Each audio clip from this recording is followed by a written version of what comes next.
তথ্য যাচাইয়ের হিসেব দিয়ে ইঙ্গিত কমিশনের সময়ে কাজ শেষ না হলে দিল্লিতে সময় বাড়াতে বলবে সিইও দপ্তর। ফের কি পিছবে চূড়ান্ত ভোটার তালিকা প্রকাশ? আমি বলবো কি করে? আমরা ত্রুটিমুক্ত ভোটার তালিকা চাই। প্রথম দিন বলেছি, আজও বলেছি, এসআইআর নট নিউ, এটা একটা কন্টিনিউয়াস প্রসেস। এর আগে 8 বার এসআইআর হয়েছে, এটা নবম। 4 রকমের লোকের নাম ভোটার তালিকায় যাতে না থাকে, এটা প্রত্যেকটা ভারতীয়, প্রত্যেকটা পশ্চিমবঙ্গবাসীর এটা আবেদন এবং দাবি। এটা খুব যুক্তিসঙ্গত সাংবিধানিক দাবি। 1, মৃত ভোটারের নাম যেন না থাকে। 2, ভুয়া ভোটারের যেন নাম না থাকে। 3, একজন ভোটারের নাম যেন 2 বা 3 জায়গায় না থাকে। 4 হচ্ছে অভারতীয়, অর্থাৎ বাংলাদেশের মুসলমানদের যেন নাম ভোটার লিস্টে না থাকে। এই 4 রকমের লোকের নাম ভোটার তালিকায় রাখা যাবে না। এটা তো অন্যায়ের কিছু নেই। যারা ভারতীয়, তারা হিন্দু হতে পারে, মুসলিম হতে পারে, খ্রিস্টান হতে পারে, তাদের নাম থাকবে।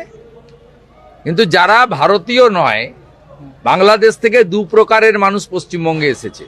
হিন্দুরা এসেছে ধর্ম বাঁচানোর জন্য, তারা অনুপ্রবেশকারী নয়, তারা শরণার্থী, তাদের নিজেদের ধর্ম রক্ষা করার জন্য। তারা ইসলাম গ্রহণ করেনি, তারা বাঁচার জন্য এখানে এসেছে, তারা শরণার্থী। আজ যারা বাংলাদেশ থেকে এখানে ঢুকে অবৈধ অনুপ্রবেশকারী, আমার মা বোনেদেরকে, কন্যাদেরকে লাভ জিহাদের ফাঁদে ফেলছে, মহিলাদেরকে তুলে নিয়ে যাচ্ছে, বিয়ে করছে, 2টো বাচ্চা হচ্ছে, ধর্ম পরিবর্তন করছে, তারপরে তাকে কেটে খুন করছে, তারপর আবার একটা বিয়ে করছে। অগুন্তি বিয়ে, অগুন্তি বাচ্চা। এরা জমি দখল করছে।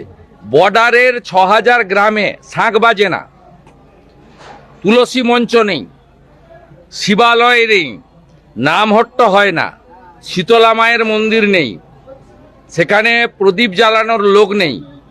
6000 গ্রামে বর্ডারে, বাংলাদেশ পশ্চিমবঙ্গ সীমান্তে।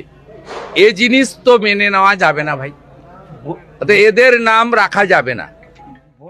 6,66,323 জনের নথি, 4,44,970 ভোটার অযোগ্য, 5 লক্ষ ভোটার অনুপস্থিত। প্রশ্ন, 58 লক্ষ নাম তো আগেই বাদের খাতায়। তাহলে কি চূড়ান্ত তালিকা প্রকাশের আগে আরো লাখ 10-এর নাম বাদ যেতে পারে? তাহলে কি আরো চাপে না, আমার মুখ থেকে এগুলো আপনি বলতে পারবেন না। আমি শুরুর আগে বলেছি কি হতে পারে, সেই ক্যাসেটটা বাজিয়ে দেখুন।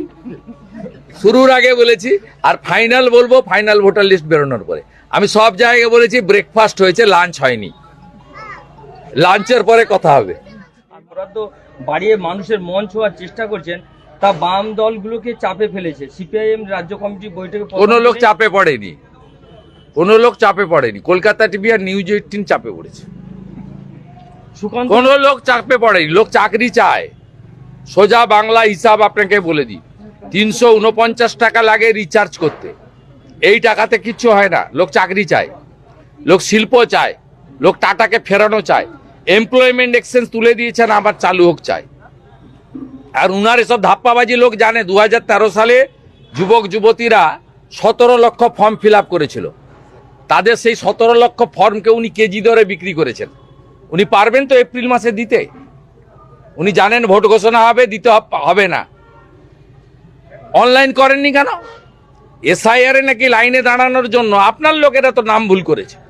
আপনি নিয়োগ করেছেন বিএলওদের, ইলেকশন কমিশনের লোক তো তারা নয়।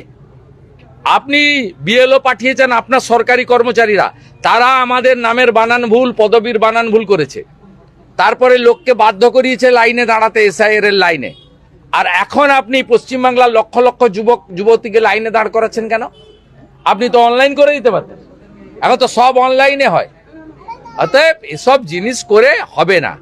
মমতা ব্যানার্জির সরকার হচ্ছে মুসলিম লীগ 2। যারা মুসলিম লীগকে চান তারা জোড়া ফুলে ভোট দেবেন, যারা মুসলিম লীগকে হাঁটাতে চান তারা পদ্ম ফুলে ভোট দেবেন। বিজেপি এলে বাবরের নাম আগে মোছা হবে, বাবরের নাম আগে মোছা হবে। বিখ্যাত মন্দির, ঐতিহ্যবাহী মন্দির, প্রভু শ্রী চৈতন্য 3বার রাত্রি যাপন করেছেন। এই মহাপ্রভুর মন্দিরে আমরা উৎসব করি, এই মহাপ্রভুর আগমনের উৎসব, এবং লাগাতার এটা 8 বছর ধরে হচ্ছে। অতএব এটা হয় সম্পূর্ণ হিন্দু রীতিনীতি মেনে, বৈষ্ণব রীতিনীতি মেনে।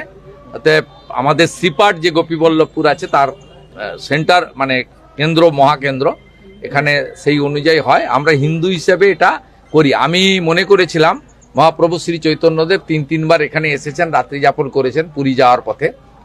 এটা করা উচিত প্রত্যেক বছর। আমাদের গীতা শিখিয়ে গেছে ধর্ম রক্ষতে রক্ষিত।